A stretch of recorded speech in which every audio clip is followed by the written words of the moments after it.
This is NHTV2, North Haven Government Television, a service of North Haven Community Television. The following program is brought to you through the support of the Town of North Haven. I'd like to call the Board of Fire Commission's special meeting Thursday, July 28, 2022 to order.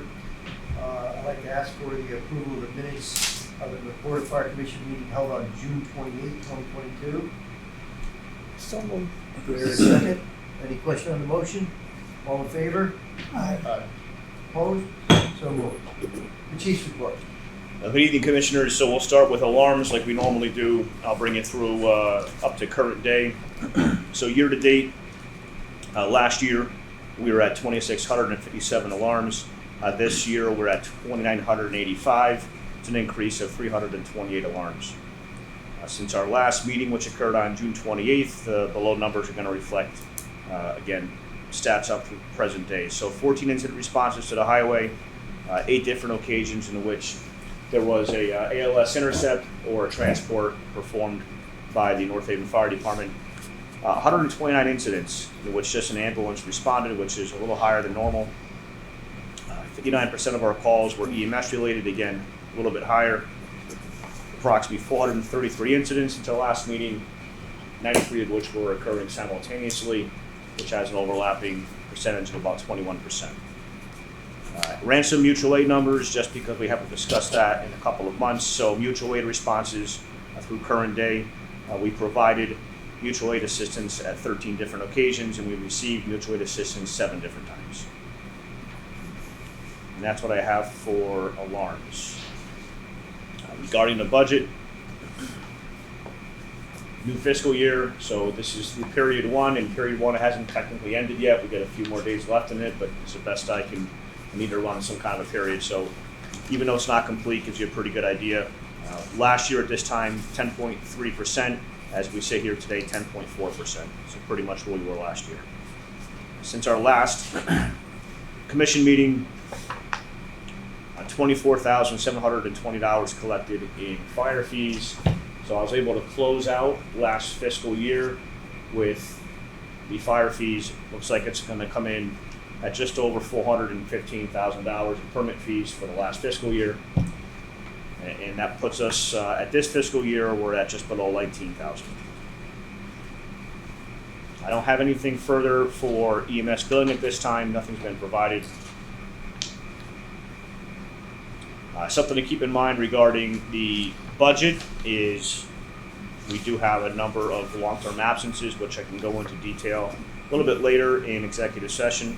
But just for the context of the budget, I wanted to just elaborate on the fact that the contractual obligation line is normally a big number this time of year because it's summertime and naturally people are using their vacation, and so that line typically has a high expense associated to it in the months of July and August, but it's even more so right now. I've had a member out since February 18th, consistently since that time, a member out since May 17th, another that was out June 16th and just returned, and another has been out since May 19th. So we are filling those vacancies and drawing down on that line quite fast. The expectation is that I should have only one left that I don't know a timeline on. The other 2 should be back pretty soon. Regarding the Fire Marshal's office, you were provided a report, and just to touch on some items in that report, 49 inspections were conducted in total during the month of June. 69 different plan reviews or permits were processed. We had 33 public records requests and 45 public inquiries. Some of the investigations that were more significant was a fire investigation for a house fire, some hydrant flow testing regarding some new developments taking place in town. So in a few areas of town that we're a little concerned about water supply, and so we've been working with the water company and identifying exactly how much water is available on a couple of streets where they're talking about some additional development. I've been working with the schools because all of the elementary schools are getting new alarm systems put in this year. So that's quite labor intensive for our staff as well as we begin to look at opening school in a matter of only about 4 weeks. We've got to make sure those alarms are ready to go. Carnival inspection and some summer camps, various summer camps in town all require inspections as well. So those all took place since that last time. A few trouble spots. There's a distribution center that put up barriers without discussing it with the fire department, and it kept us from accessing the building. They actually bolted barriers into the ground, so that became an issue. We had to navigate through that. There was a hotel motel that we've been having some issues with, and a large apartment complex that we're working with right now to take care of some access issues. So that's what I have for the fire marshal's office. Otherwise, Engine 9 remains out of service. Engine 9 is a Pierce engine. It's manufactured by Pierce, and Pierce has yet to send the parts needed to make the repairs. Keep in mind, this engine has been out of service since December of 2021 when it was struck on the highway. So I don't have a timeline for that, but as I've mentioned in the past, that continues to hamper our operations quite significantly because we don't have any depth. So when we have to take an engine out of service now, we are taking an engine out of our fleet. So hopefully that we get an update soon, but the weekly updates I've been getting continue to be that they're just waiting on parts. And that's what I have for a chief's report. Any questions of the chief regarding his report? I have one, chief, regarding the alarm systems for the schools. How frequently do we do fire alarm testing or fire drills in the schools? So the schools require an annual inspection, and that's typically done in the summertime, and then there's a follow-up inspection done sometimes a few weeks into the school if there's some issues that came up, but always any issues that are outstanding are followed up within a few months afterwards. And if there's anything major, they're taken care of right then and there. So that's the inspections. Because the alarm systems are being installed, the alarm systems require additional inspections above and beyond that. Your question also mentioned fire drills. So there's a statutory obligation for schools to conduct fire drills essentially once a month. There has to be so many announced and so many unannounced. And as of last year, we started to maintain a presence at every alarm drill. And that includes our private schools as well in town. There's a number of private schools, so they fall underneath the same restrictions. So that's good. So does the principal identify when the fire drill will take place, or does the department? It's a combination of both. Okay. Correct me if I'm wrong, did I hear that we generated $415,000 in permit fees as of year end, above for the budget that ended in July? That's correct.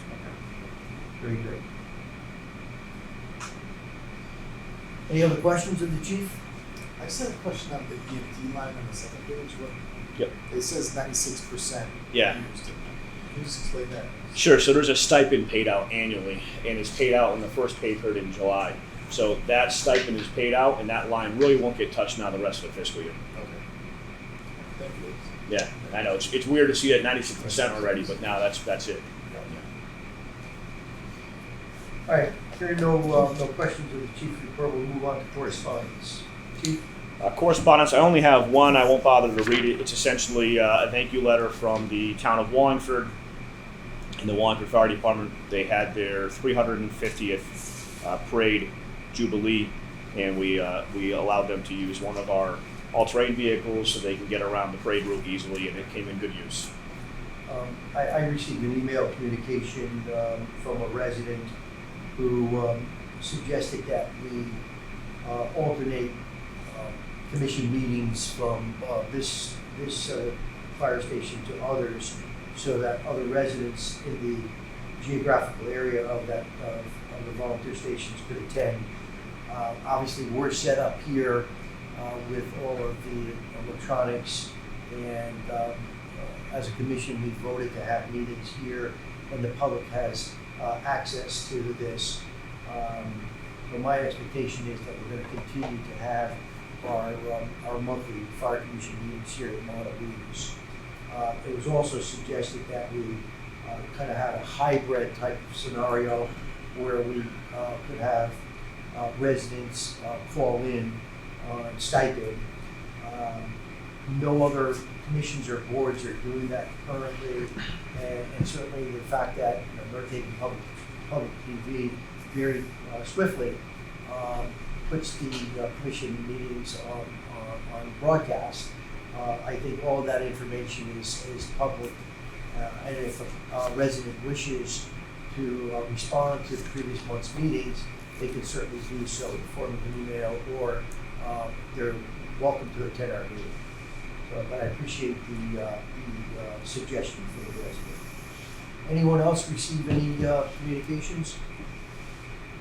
Correspondence? Hearing none, we'll move into old business for the department.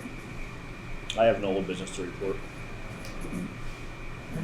New business in the department. New business, couple of motions needed for firefighters that we could discuss coming out of executive session. Other than that, I just wanted to make sure the commission is aware of, it's going to be Public Act 22-118, Section 75. So I have that ready to go here.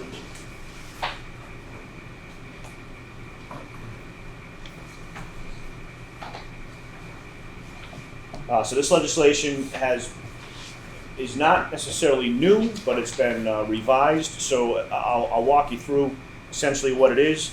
A number of years ago, volunteer fire departments were allowed to charge for highway responses, and there was paperwork needed to be sent in order for departments to be reimbursed. At that time, I believe it was a couple $100 at the most for any highway responses. That went away, and July 1st of this year, it was presented and it passed again this past legislative session, so it went into effect on July 1st.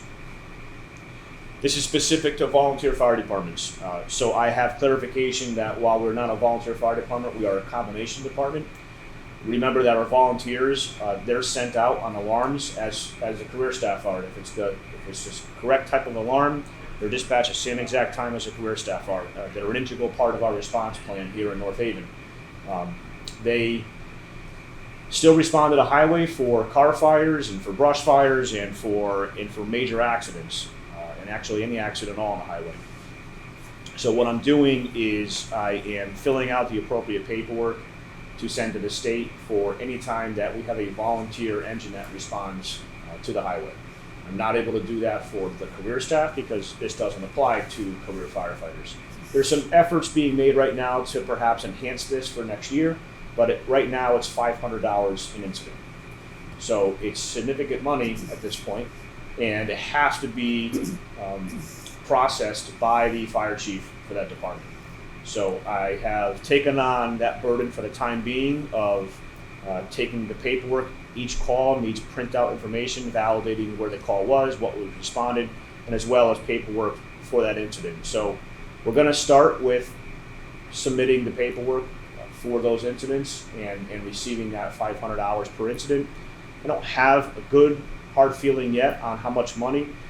I have to actually look and see if it's going to last, because they didn't put, the number escapes me, but they didn't put that much money into this fund. And so there's already some thoughts that the departments are going to use it up pretty fast, the ones that are putting in for it. So I don't want to make a whole lot of budgetary decisions on that, but I have had a conversation with Mike Frieda and the new director of finance, Rich Monaco, and the position is that we would put this money aside specifically for the fire department, but specifically for equipment and apparatus that are needed to respond to the highways. So we need apparatus and we need equipment, especially education equipment, which we're in desperate need of right now. So the thought being is that the money that we receive would go back towards the support that we need to respond to the highway. So I just want to make sure the commission was aware of it. Again, it's not going to cover all of our highway calls, because if there's not a volunteer unit that's dispatched, which in some cases they're not, in medicals and things of that sort, and if a volunteer unit does not respond, which happens quite often as well, then there's not going to be any revenue from that call. Chief, thank you for that explanation. Is this in effect now? It is. Okay. So we responded to the highway 14 times since our last meeting. Do we have an idea as to how many times volunteers responded during those 14? So I'm up to date right now on the billing, and it's we submitted it for about 8 incidents. Okay. Because I just did a quick calculation. If they responded all 14 times at 500 a pop, that's $7,000. Yeah, That's a nice little moment. they're not responding to every incident. No. Right, and obviously that's been an issue of ours.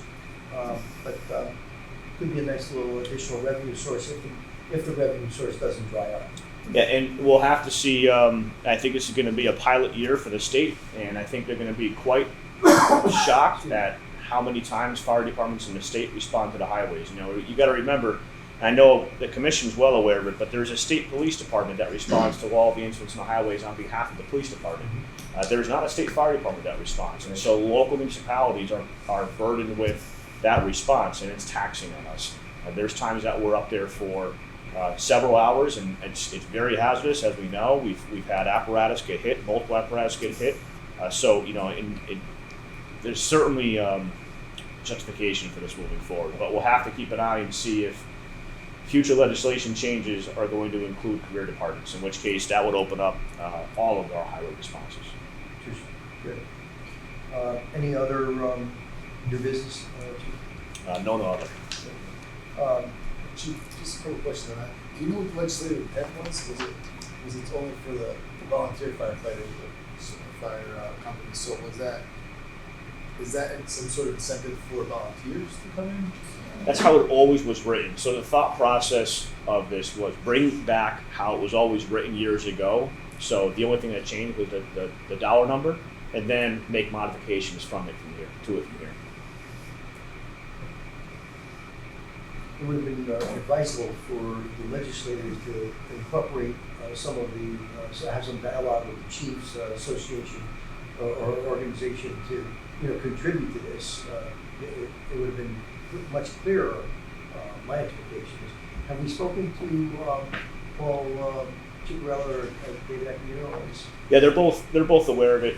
Everybody had the same mindset to just get it back on the books right now, get it back to what it was, and then make modifications from here moving forward. So they're aware of the fact that it's carving out a large number of incidents from North Haven. Okay. Thank you for the information. Anything else under new business? Nothing. Good of the department. Good of the department. I'd like to commission to be introduced to Jack Chandler, sitting to my left. Jack is a student with the University of New Haven. He's seeking a bachelor's degree in criminal justice, and he's conducting an internship here with the North Haven Fire Department. So Jack's been with us for the last about 6 weeks, and working diligently and working hard and putting in dozens and dozens of hours. And when we sat down and we talked about some of the projects that the department needs to get done, and I had to stop and think about a project that I think would transcend as well into management of a police department, because they are very similar in a lot of ways. And one of the things that we talked about, and one of the goals of mine has always been that I wanted to provide I want to be able to have measurable outcomes that we have for the department, and our customers are measuring that. And so it's a daunting task to try to put that together. And so Jack realized the value in it and saw how that can apply through a number of different agencies. And so he's worked hard to develop a survey that we're going to start to pilot and get out there. And I really wanted this opportunity for the commission to be aware of all the work that Jack's been doing, have this to kind of be the capstone for what he's been doing, and have the commission be aware of it. Obviously look for your insight and your feedback, and then Jack and I will continue to stay in touch and work and try to get this implemented. So without anything further from me, I'll allow Jack to kind of bring you through what we're looking to do. Yeah, thanks, Chief. So like Chief said, basically this summer we wanted to design a community-based survey to try to target individuals in the community. We've had contact interactions with our department and see how we're doing. The biggest thing we've been working on is something, we want something tangible we can measure and say, hey, this is what we're doing good, this is what we're doing bad, this is what needs to work on. And I think it's very important to have that feedback from the community. Basically, it's broken down into 3 categories, which will kind of determine how the survey takes you, which questions arise. Wanted to break it down into emergency situations, non-emergency situations, and fire inspection / plan review. So basically, when those questions come up, whatever you select, if you've only interacted with the department in one of those ways, you're only going to see a certain number of questions. So we want to keep it brief, but we also want to keep it detailed so you can provide the best experience to the customers. Yeah, the general idea of the survey, like I said, see feedback from the community. We want to know how we're doing, and we want something to get better at if there's anything that needs to be addressed. As far as the delivery goes, kind of gonna push it out in certain ways based on who needs to hear it. More for the non-emergency side and the fire inspection plan review customers is going to be a QR code for any department personnel that's out in the community. So if you see firefighters at a community event or just at a fire inspection plan review, they'll have a business card with the QR code. Be able to scan it and take you right to the link on the survey. It's going to be able to answer it real quick for you. We're also going to link it on the website of the North Haven Fire Department. That'll be another easy access. And then I guess the biggest thing we want to do for the emergency responses is have an appropriate time response to ask the individuals who we responded to, whether it be a fire or medical emergency. We don't want to send out a survey in 5 minutes after a traumatic experience. So we basically want to do is create a system that incorporates the CAD, that shoots out their information into a database, and it'll be sent out, the link to the survey will be sent out at a later and appropriate time. Other than that, that's pretty much it. But like the chief said, we just really wanted to get something physical that we can measure and understand what we need to do to get better and what we're doing that's working right now. Perfect. Any questions of Jack? So Jack, my question is, what is your anticipated percentile as far as a return from these surveys? Would you expect? As far, I can't give you a number, exact number at this point because it's still in the early stages. But Yeah. once we get it developed and start getting it sent out, we'll be able to. That's another reason we'll be able to improve our statistics of getting back results and getting responses back. We want as many people to get the survey as possible, but also there is a little bit of a challenge getting out to emergency customers, like I said, or we also have to put it into the individuals in our department, like, hey, this is important. We need to get it out to people. Try your best to make them understand how important it is, so we can get the results we need. I see this as a very valuable project that you're working on. As you sure are aware, on an annual basis, the chief presents to the Board of Finance a proposed budget, and that budget has budgetary increases based on whatever our needs are. In many instances, the public is unaware of the kind of services that we're performing. And especially during budgetary time, it's important to have the documentation that this survey will be able to provide for us at the time of presentation of the budget. So I see this as a very valuable tool for us during budget time, and also an opportunity for us to deliver better quality customer service to the residents, business owners, and visitors and contractors in our town. So thank you for doing this. Yes. We really appreciate it. And I know you're a criminal justice major working in the fire department. I'm sure your peers are saying, "What the heck are you doing?" But hopefully it's a good learning experience for you, as it's beneficial for us. So we thank you for doing that, and we certainly welcome you here. Do you live in town? Oh, I do. I live in West Haven. Okay. Yeah. All right. So you live more in close to the the area. campus, correct? Good. Any other questions of Jack? I looked through this and the survey that you handed out, and it looks great. And I just learned a couple of new things. Actually, I saw a list of things the fire department does that I'm sure the community is not aware of. So that's fantastic. No, and that's the thing. And so it's first of all, the surveys, the platform we're going to use is going to be SurveyMonkey. It's very hard to print it and to kind of make sense of what comes next, because the survey is very intuitive in that based on what you answer depends on kind of what question's next and what path it's going to take you down. So printing it doesn't do it justice by any means, but it's going to be a combination of open-ended questions with the opportunity for some direct feedback, which is awesome, and that's valuable. But it's also going to incorporate some Likert scale questions so that we can trend this over the course of years and determine if we're really meeting the mark or not.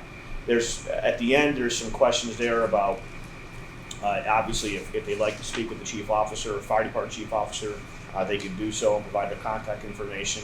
And that's something that we don't have the means of doing right now, and I really think that that's great. Some people do look for that closure. They look for that opportunity to just kind of find out, what happened and what apparatus was sent. And in some cases, they really want to know what providers have responded to their homes, because it's just important for them to know that. So, there's some tweaking that we're going to do to this as we move forward. And of course, we're going to learn more as we go forward as well. And this will be a living, breathing survey in many regards.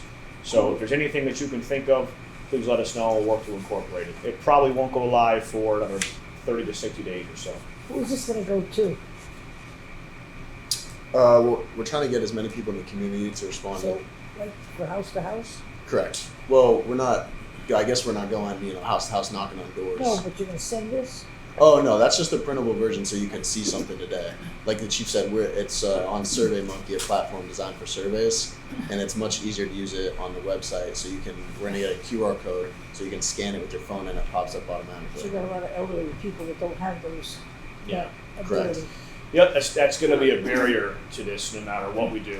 And unfortunately, even filling it out by paper presents an issue then with taking it in data retrieval and Yeah. data entry. So there's certainly not a perfect mechanism for this at all, but the fire inspections and investigations, the individuals who are doing the fire inspections will be able to provide that information, whether it be at the scheduling time or whether it be during the time of inspection. The community, the public, will be able to answer this whenever they like. There are some validation questions built into this to make sure that there's not duplicate entries and to make sure that the people do truly live in North Haven. So there's some validation issues in here that we've got to make sure that stay intact. And then, as Jack mentioned, the incident response, which is probably the hardest piece to capture, because they're not always North Haven residents, but yet we still value their opinion. And we need to find a way to reach them after the fact. And so there's a few ways that we're going to be able to do that, and I'm sure that will continue to grow as well. But as Jack mentioned, that finding that appropriate time to reach out and to make sure that the right frame of mind is there to do this. And there's no obligation. You can ignore it if you'd like. It's fine. It's going to be a major task. Obviously, when you look at our call volume continuing to increase on an annual basis, I think it's going to be a valuable document for us, and you're right, it'll be a living, breathing, always improving document as we move forward. And I agree with you, Mayor.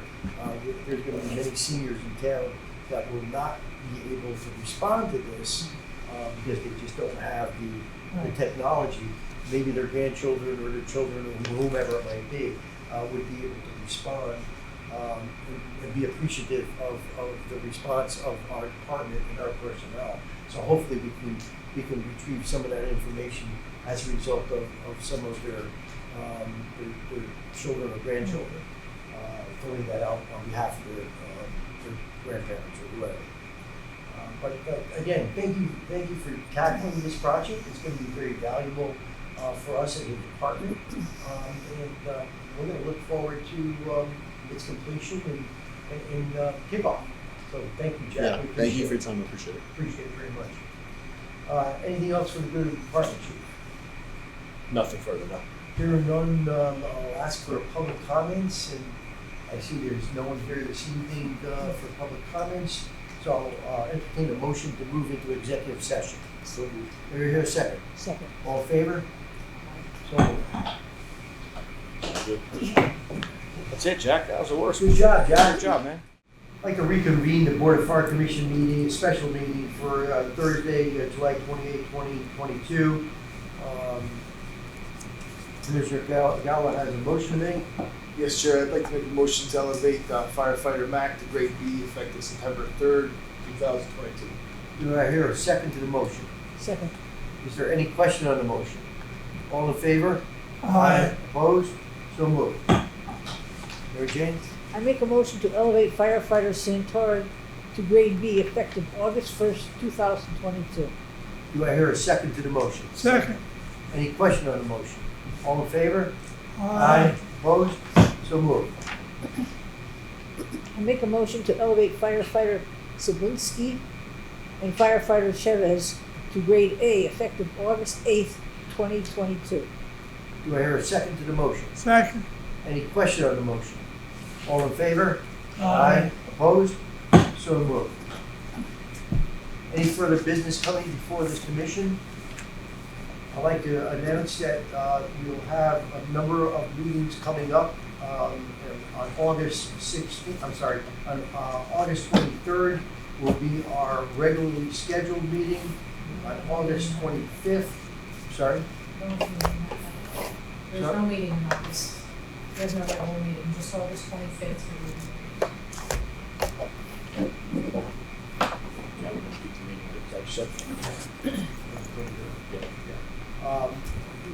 The commission has decided to have the meeting on the 23rd in light of the special meeting that's going to be taking place on the 25th.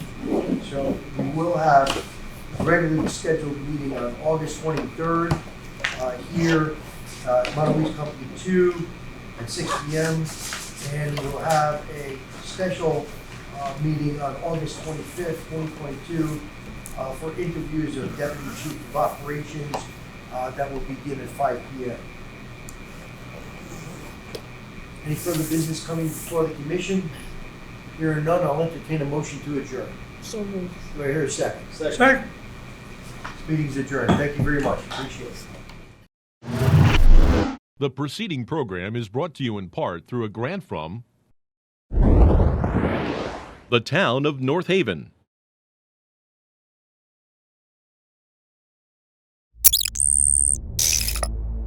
Watch town meetings or other videos on demand at nhtv.com.